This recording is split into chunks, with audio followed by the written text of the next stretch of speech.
Ladies and gentlemen, beautiful people, welcome to the 97 Republic YouTube channel.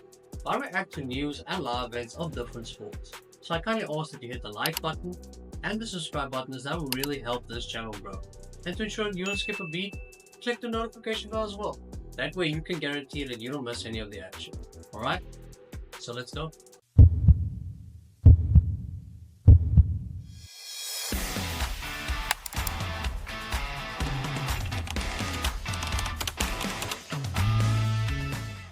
Reacting to UFC Fight Night, Adesanya versus Imavov, and reacting to the main card. But before I do, I just want to say the prelims, enjoyed it. Thought it was spectacular. Seeing Ziam dominate, seeing Terence McKinney dominate, seeing just Suda Vicious dominating Magomedov, I thought that was impressive. Seeing Bogdan Grad get his knockout, I thought that was impressive. A really fun watch with regards to the preliminary card. Now, I'm not saying the main card sucked. I'm not saying it wasn't good. Just probably expected more. But it tends to happen when you have guys that are so evenly matched up regarding striking that you would see some wrestling. Now, ended up seeing way more wrestling than I expected. Not saying wrestling is a bad thing, but usually when you see strikers trying to wrestle, obviously not the same spectacle as seeing wrestlers wrestle. The same with when wrestlers are evenly matched up against one another, seeing wrestlers strike, kind of the same deal. Now we start off the main card with Ziam taking on Mike Davis. Now I predicted Mike Davis to win the fight. And reason being is I thought he had better striking, I thought he had better wrestling, and I thought he was more of a submission threat. Now, not discrediting anything Ziam did, deservingly won the fight. I'm just saying. So either one of two things happened. Either Mike Davis followed the game plan his team had going into the fight on how he would be able to beat Ziam. So either he followed that game plan or he didn't. Now, if he didn't follow the game plan, yeah, it's Mike's fault. And it's understandable. Having not as good fight IQ relatively early into your UFC career makes sense. Could justify someone not being able to execute a game plan. But if he did in fact execute the game plan, then whoever devised this game plan, whoever came up with this plan to beat Ziam in that team, brother, your job might be in jeopardy. One of the worst, if he followed it, one of the worst game plans I've ever seen going into a fight. Now, if you didn't watch the fight, Ziam beat Mike Davis via unanimous decision, and the judges gave him all 3 rounds, which in and itself is diabolical. But we'll get to that. So I thought Mike Davis would win by unanimous decision, both men being extremely durable. They didn't see either one of them getting knocked out, didn't see either one of them getting submitted. So I knew what the fight was going to the judges' for. Now in the first round, Mike Davis ended up pulling guard not once but twice. So if you don't know what pulling guard is, it's basically allowing your opponent to take you down. So you finish on bottom and you try and submit your opponent. Now obviously it wasn't working because Ziam has really good submission defense, right? He probably won't get caught into something. He did get caught into something the second round. Surprise, he escaped. So in the first round, Mike Davis pulls guard twice. Now if you do that, you have to be sure that you will be able to submit your opponent, because if you don't manage to do it, you'll end up losing the round due to your opponent having more control time and being on top and being able to actually capitalize on that exchange. So that ended up happening. And then in the second round, he pulled guard again, and not that, ended up fighting for wrist control. And you could see Ziam's knee hitting Mike Davis's face from a year ago. That saw it from the beginning. I remember watching the fight and I was thinking, sacrifice wrist control, sacrifice the position, and try and stand up and take it from there. Continue to fight for wrist control and got knee to the head and ended up bleeding drastically. A lot of blood. And that basically gave Ziam the round. Now, Whenever they were exchanging on the feet with the boss who strike, Mike Davis actually looked good. So I would just tell him, keep the fight on the feet. He was actually, at some point in the second round, he actually stunned Ziam and then immediately went for a takedown. Fine with it, don't mind it. Because whenever Mike Davis ended on top, he dominated.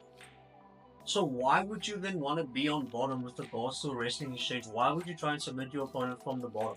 Just try and dominate from the top. Even in the second round, when he had Ziam in that weird leg lock, sacrifice the leg lock. You're not going to submit him that way. Sacrifice the leg lock, but finish on top and finish on mount. Win the round. Just crazy. I thought it was crazy. And I thought giving Ziam the third round after Mike Davis brutally opened up his forehead and blood was spilling out of it. How could you justify giving Fares the second round because of the damage he did to Mike, not giving Mike the third round? But Saldi Amara would be able to give Ally Quinta a round versus Habib, or Michael Johnson a round versus Habib. That there is no limitations to what Saldi Amara can accomplish when scoring a fight. Lunacy. But then we moved on to the second fight. Said Nurmagomedov versus Vinicius Oliveira. I had Vinicius winning the fight, and the reason for it is I thought both fighters were matched up relatively even with regards to their striking, and had the same striking prowess. Except Vinicius being the more volume striker, I thought he would end up winning by unanimous decision, and he did. Now, didn't go as smoothly in the first round. He basically got knocked once. You can say the other one was a slip.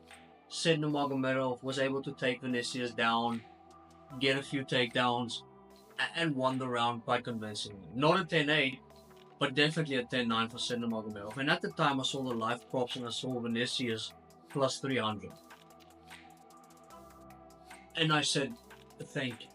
Would absolutely take it. Because then Vinicius started changing the momentum and basically started throwing a lot of volume. Sid Nurmagomedov basically ended up not being able to time him as he did in the first round, and he basically got tired. Where Vinicius also initiated wrestling exchanges, tired Sid out a lot, and then in the third round you can see Sid Nurmagomedov just being absolutely exhausted.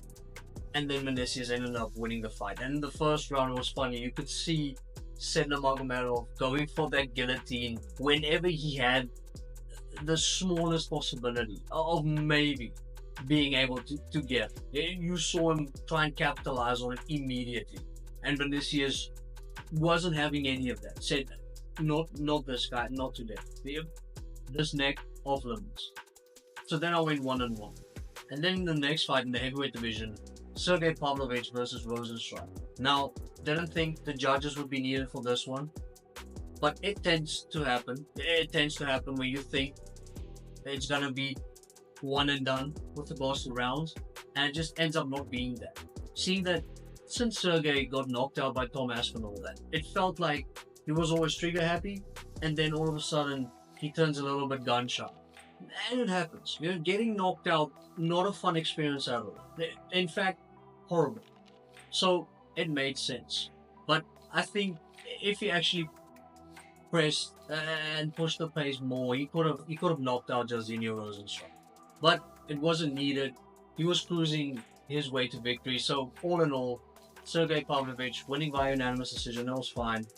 I just thought Sergey was the better striker, even though Jairzinho was way more technical, just doesn't throw a lot of volume. And since he got knocked out by Francis Ngannou, it's been very up and down. Win one, lose one, win two, lose one. So I thought he was due for a loss. Then we moved on to the co-main event.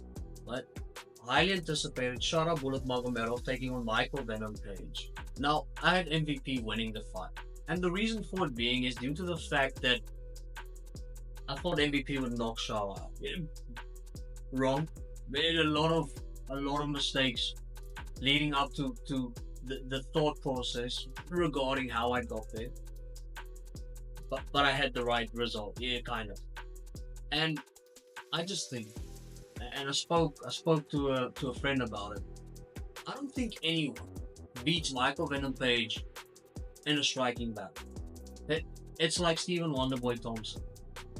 If you ask Anthony Pettis if he had to fight Wonderboy 10 times, how many times would he have lost? He'd probably say 9. But the one time he was able to throw a Superman punch, he knocked Wonderboy out. And other than that, nobody wants to strike with Wonderboy because it is basically impossible to predict what is going to happen with regards to when he is striking you or when you are trying to knock him out. Just can't predict it. It is a puzzle that seems to be unsolvable. And it feels the exact same way with MVP, where the way he bounces around in that karate stance, you never know what's coming your way, and you never know the timing of when you would like to throw. We saw Shara Bullet, who is an incredible striker, a volume striker, and he has a plethora of weapons regarding his striking ability. And he was basically not in the same ring, not in the same octagon as Michael Venom Page. He was just not there. Couldn't find Michael Venom Page with a telescope. That's how difficult it is to hit him. And if you don't wrestle him, I just can't see you beating him. We saw Ian Gary wrestle him. Ian Gary beat MVP. Even though that was at welterweight, MVP is probably going to be middleweight from now on. If you wrestle him, you probably beat him. But if you don't, you probably lose. You would probably end up losing. No striker in the division would be able to beat MVP in a striking battle. And we even seeing MVP push Shara up against the fence, having a little bit of control time in the clinch, I thought it was impressive. I thought it was a really impressive victory for MVP. I think Shara still has some way to go, but I think he's incredible. They're phenomenal. Would tune in to see him fight every single day of the week. I thought it was a great fight. Technically, a really good fight. Very enjoyable. Where it felt like you ended up being at the edge of your seat for the entirety of the fight. Anything could happen at any time.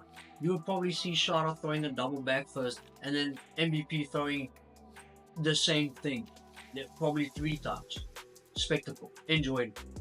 And then we moved on to the main event. So at the time, regarding my predictions, I was 3-1. Had a rough start with Ziam beating Mike Davis, but I bounced back. Started gaining momentum. I correctly predicted Vinicius beating Nurmagomedov. Correctly predicted Pavlovich beating Rozenstruik. Correctly predicted MVP beating Shara Bullet. And I thought Izzy was a lock. I thought Izzy would get me to 4-1. A great weekend regarding main card predictions. And then, who predicted? Now, if you predicted Nassourdine beating Izzy, fine. But who predicted Nassourdine beating Izzy via knockout? Because I saw a lot of people saying either Nassourdine via unanimous decision or Izzy via knockout. Didn't see a single person predicting Imavov via knockout. Because, frankly, looked impossible. But what would Imavov be able to do to Izzy that Alex Pereira couldn't do to Izzy? Now, obviously, Alex TKO'd Izzy in their first fight inside the UFC, but in their second fight, complete different story. So what would Imavov be able to do that Pereira couldn't do? And he ended up cracking Izzy. It ended up knocking him out in a way we haven't seen before regarding Izzy's mixed martial arts career. Now, obviously, we saw Izzy getting sent to the shadow sphere in Glory Kickboxing against Alex Pereira, but we haven't seen Izzy get knocked out in that way inside of the UFC. Now, what was really strange was seeing Izzy basically dominate the first round, having the better striking exchanges, having good wrestling, really good wrestling defense, and it felt like he was dominating. Felt like Izzy is back. He's going to reestablish himself as being the #1 contender, and he didn't lose his hunger. And then seeing the way that he got cracked with no setup, basically just a normal 1-2 over the top, was astonishing. I did not see that coming at all. And I spoke to a friend about it, and we basically agreed that usually in the past, it felt like Izzy could get away with something like that, just because he was so fast that he was probably able to see something late and still move out of the way, or at least take minimal damage. Where now, obviously, as a skill set deteriorates over time, the same doesn't apply, and we saw that being evident against Nassourdine. When the first round he was piecing him up, he was getting the better of the striking exchanges, and felt like Izzy might have been in the matrix, and then he got unhooked in the matrix and ended up facing the ground. And I see people saying there was an early stoppage. I don't think it was. I think it was 100% validated to be able to stop it when the referee did. Now, Izzy might have been somewhat defending himself, but to see Nassourdine's punches, and obviously looking back at it, you could see that they weren't landing clean. But if you're a referee trying to see that at full pace while somebody is getting absolutely blasted from behind, not the easiest thing. And I thought it was a decent stoppage. And I don't know what's next for Izzy, but I probably know what's next for Nassourdine Imavov. He might end up fighting the winner of Hamzat versus either Sean Rodriguez. Let me know what result surprised you the most regarding UFC Fight Night, Adesanya versus Imavov. Let me know in the comment section. I would really appreciate it. I hope you enjoyed the event. I really did. A lot of wrestling, but it's fine. It's fine. I enjoy wrestling. I'm not here to watch kickboxing, but I do enjoy when wrestlers wrestle and when strikers strike. It's nice to see who the better striker is when both men are matched up quite evenly regarding a particular skill set. And probably did go on a little bit of a long rant with regards to Mike Davis's fight.